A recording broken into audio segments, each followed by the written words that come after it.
Hello, how are you, my beloved students? Today we proceed with our subject which known as literature in English.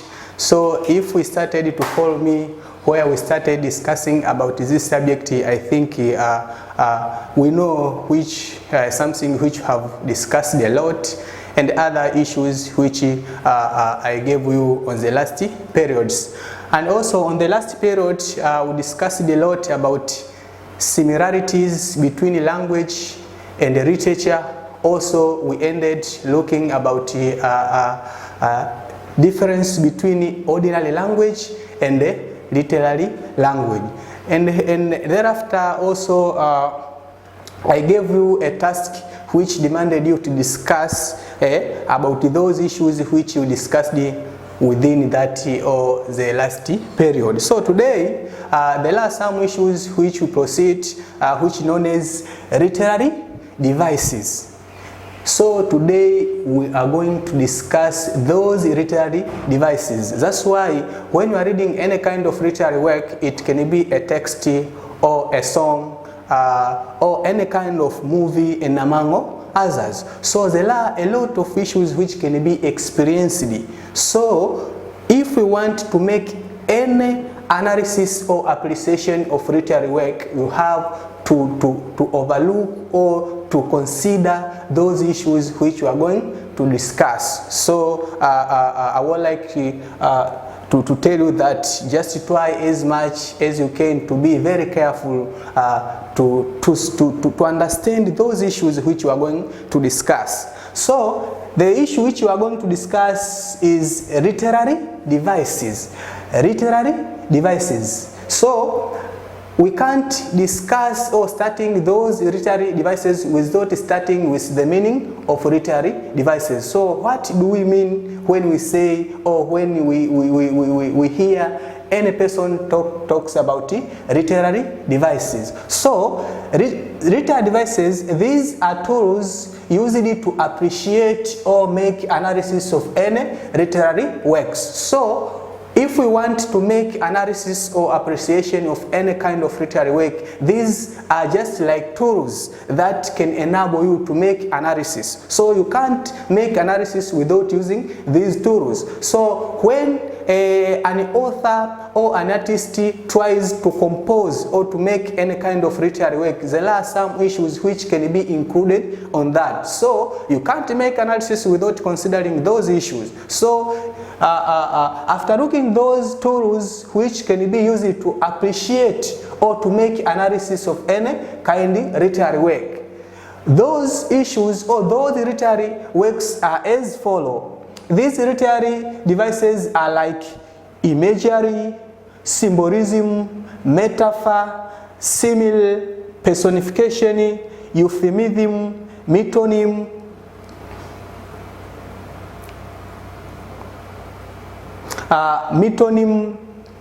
irony, sarcasm, tautology, rhetorical question, satire, apotheosis, barbarism, onomatopoeia or echoism, overstatement or hyperbole, understatement,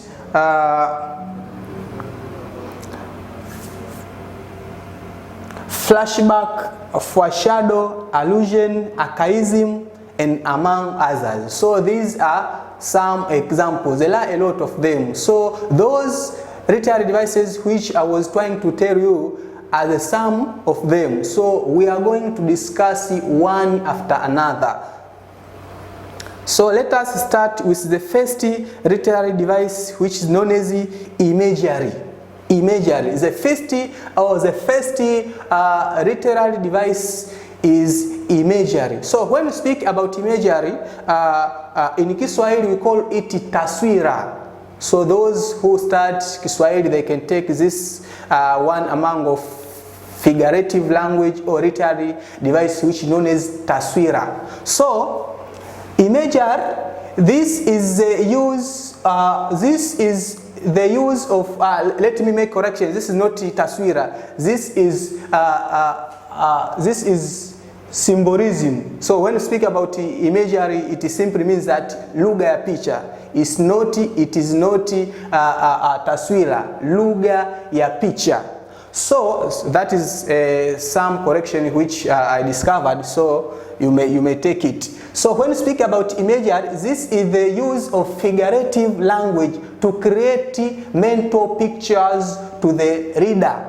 So when you are reading, or when you are listening, or when you are reading or listening or watching any kind of literary work, if there are some circumstances where you are reading, there is a certain picture that can be created on yourself. So if there are some circumstances which can create a picture, you have to determine that this is imagery. That's why there is a certain picture which can be created. So I can give you an example of that. If we are reading any kind of literary work and there is certain text that tries to narrate some circumstance or some context which can try you or which can make you to create a mental picture about a certain context. So you have to know that this is imagery. Why do we say that is imagery? Because there is a certain picture that can be created to a listener or reader or someone who is watching any kind of literary work. Or we may say that in another, we can define imagery in another terms as is a figure of speech which creates mental pictures to the readers. Imagery appeals at least to one of the five senses, that is smell, taste, touch, hearing, or sight. So an image or an imagery that can be created to the readers of literary work can be created by using sense organs. That simply means that we can smell. That's why when you are walking at somewhere and there is certain smell that can be created to you, and you may get a picture about that smell which you are being talked or that can be heard when you are passing or when you was trying to make smelling on that place. So smell, taste, touch, hearing, and sight. So we may sight and there is a certain picture that can be created. Also we may smell and there is a certain picture that can be created, as well as taste, touch, and hearing. For example, the use of words like stinking, wound, bitter or salty, etc. So these are some words that can create a mental picture to the readers of literary work. So those were some expressions that try to give us the meaning of imagery. But you have to take into consideration about this term, which is imagery, that is a mental picture that can be created to the readers or to the listeners of literary work. That is the first literary device. So there are several types of imagery, which are, the first one is visual types of imagery, visual imagery. So the first type of imagery is visual. So when we are speaking about visual, we are trying to visualize a certain something or a certain circumstance or an idea or among others. So visual imagery is an imagery represented scene object. So any picture that can be created to the readers or to the listeners of literary work, that picture has been created through sighting, through visualizing about a certain object. So that is the first type of imagery. Another, the second type of imagery is auditory or auditory imagery. Is a type of imagery representing through sounds. So we can create, or a mental picture can be created to the readers through listening. Through listening, voices, or any kind of literary work. Another type of imagery is Olfactory imagery is a type of imagery presented through smell. So when you are trying to smell different issues which can be occur when you are doing or passing from one place to another, there are several or a lot of smells that can be experienced when you are walking, which are being caused by different issues. So that kind of picture that can be created through smelling, it is called olfactory. And another one is gustatory imagery, is a type of imagery represented through taste, e.g. bitterness.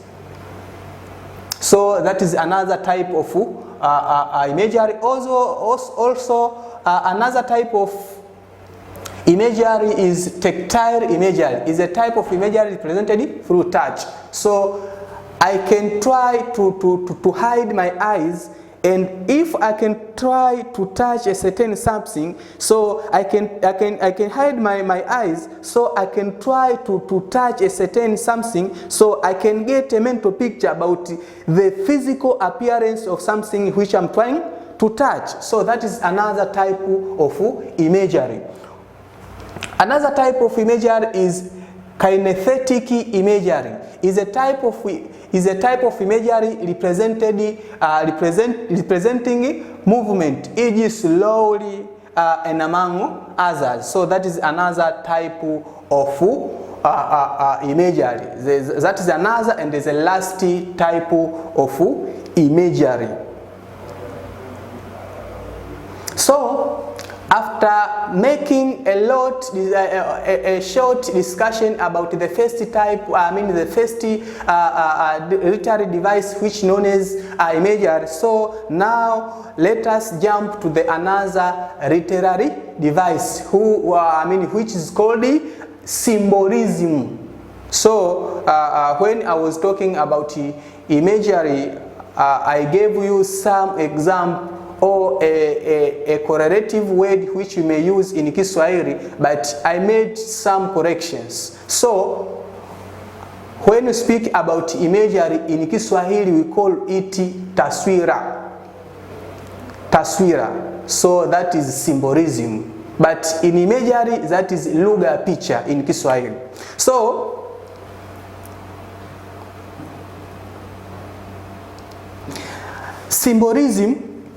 Symbolism is a figure of speech whereby a sign or something stands to represent something else.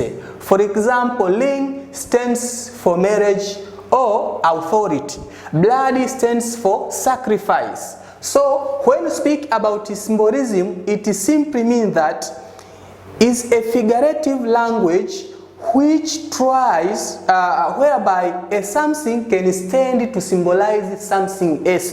So I can use a certain something to represent something else. That is quite different when it can be compared, these two issues whereby this something stands there to symbolize or to represent another something. So that is another literary device. So when you are reading any kind of literary work, there are some of words it can be a word, a phrase, or a sentence, or expressions, or and among others. Those issues which I was trying to mention are the words or are the issues which can stand there to represent something else. So here there are two examples which has been provided here, which the first example is ring. We know that ring, when someone tried to wear a ring, when you are talking with somebody who has wear a ring, that ring symbolizes that either he or she is married one or has been married with another person. So that is symbolism which we are talking here. So a ring can represent marriage. So that is symbolism which we are talking here. Here there is another example. A ring can stand for marriage or authority. Also, blood can stand for sacrifice. So I can use a lot of issues that will try to represent another things. So I can use a thing to represent one person. So I can use two fingers to represent two persons or two things. So these two fingers can stand to represent two persons. So that is symbolism which we are talking. Also, I can use different colors to represent a lot of issues. I can use a red color to represent dangerous issues. So a red color can stand there to represent dangerous issues. So that is symbolism which we are talking here. So blood can stand for sacrifice. So we may use blood, and we do normally know the color of blood, which is red. So blood can stand there to represent sacrifice. So we know that there are a lot of people who sacrifice their life for the benefit of their family or their relatives or their society, and among others. So when you are reading any kind of literary work, you will meet with several words or phrases or sentences where those sentences or a word can stand to represent another thing or something essay. That is second literary device, which is symbolism.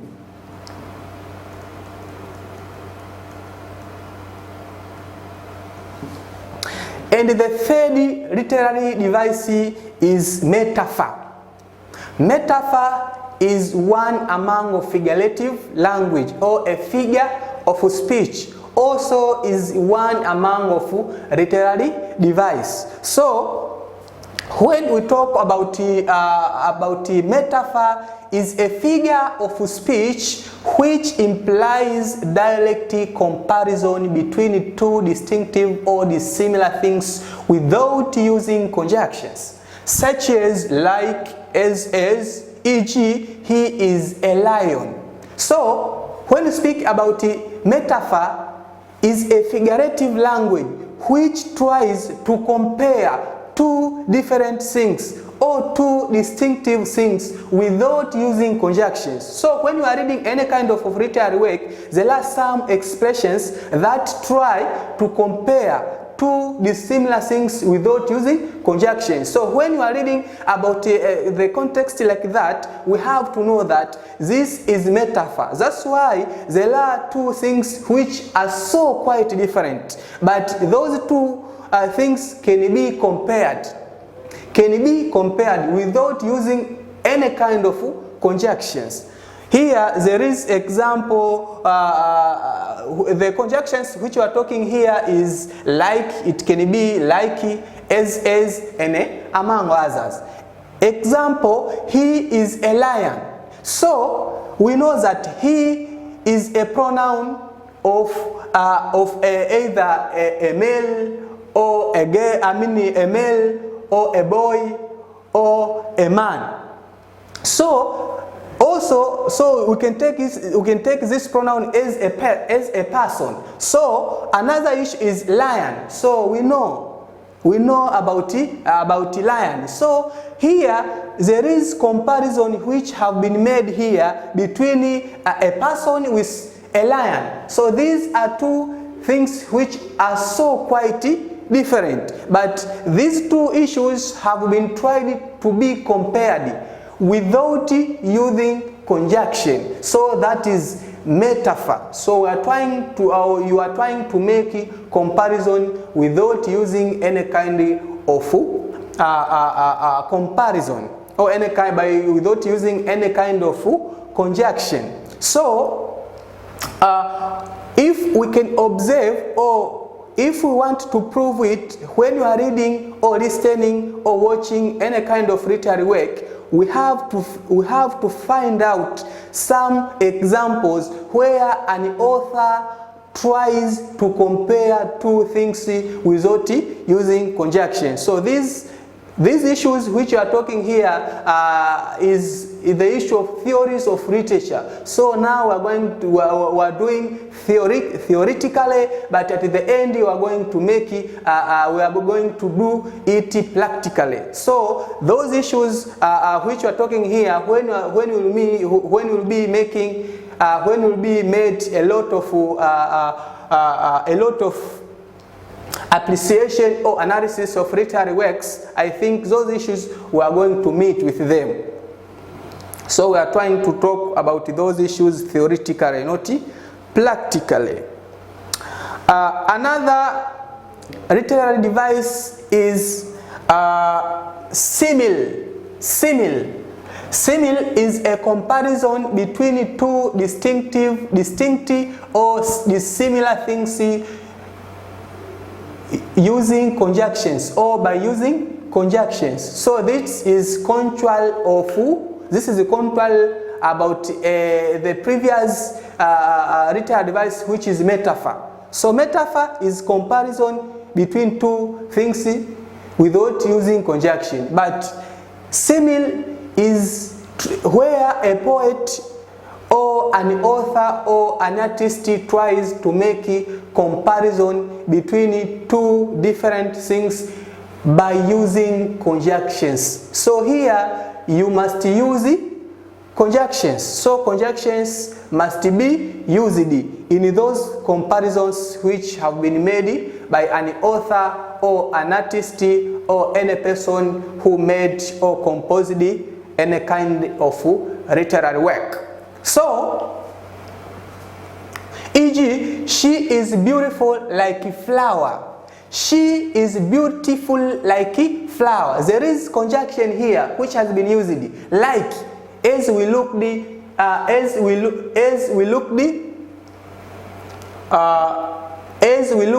the previous literary device. So she is beautiful like a flower. So here there is comparison here which have been made between a girl, either a girl or a woman with a flower. So maybe she has some sort of beautiness. So an author tried to make comparison between a girl with a flower. So a girl and a flower, these are two things which are so quite different, but have been tried to be compared by using conjunctions. So he is slow as snail. He is slow as a snail. I think we know about snail, and we know the walking style about snail. So we know that he is it try to walk slowly. So we know that it can be a boy or a man or a male. So he has been tried to be compared, the way he walks have been tried to be compared with snail. So these are the sum of comparisons which have been made between him and the snail. So there are a lot of examples. We can say that she is beautiful. She is beautiful like an angel. Or Asha is a beautiful like an angel. So Asha, we know that Asha is a man. So if Asha is a woman, has been tried to be compared with angel or an angel, and we know that an angel, it can be one among of creatures who have been given a lot of characteristics of beautiness. So here there is a comparison which have been made between these two issues, which are so quite different, or which differ one after another. So that is another literary device. Another literary device is personification. we are trying to personalize. So when you speak about personification, personification is a figure of speech that gives objects, animals, ideas, or things the ability to do things like human beings. So when you are reading or listening or watching any kind of literary work, and there are some characteristics that can be done by animals or by human beings. So if there is a certain characteristic that has been given to a non-human being, that's why that creature does not have an ability of doing so. If it is not, it does not have an ability of doing so, we may say that that is personification. So we are trying to chop off some characteristics that can be done by human being and chop in to non-human being. There is example here, e.g. Hey said, "Let me eat the cow," cried bitterly. Hannah said that, "Let me eat." So we know that hen is an animal. He can't do, or he has not an ability of speaking. So here there are a lot of examples which I can give you, that I can say that when I was there are some issues which can be picked as vivid examples. If you have used a character in your text or in any text, which is it can be a lion. So lion, when tries to say something which is quite different, we may say that a lion has not an ability of speaking or of doing some issues which that ability can be done by human being only.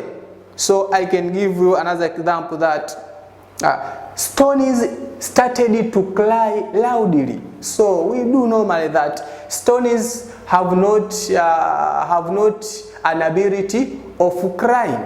So that is personification which we are talking here.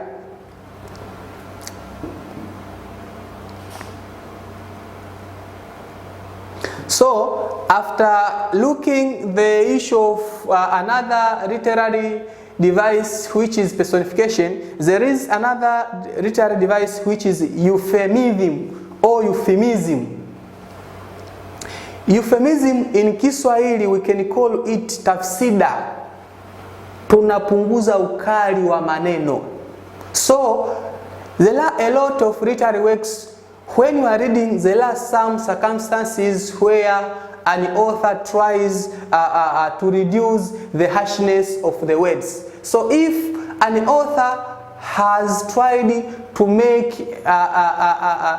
to reduce the harshness of the words, we have to determine that this is euphemism. That's why the harshness of the words have been reduced.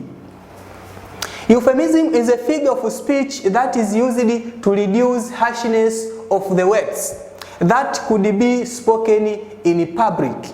So the harshness of the words which have been used cannot be spoken on in front of the people or public or in the public, so where there are a lot of the people.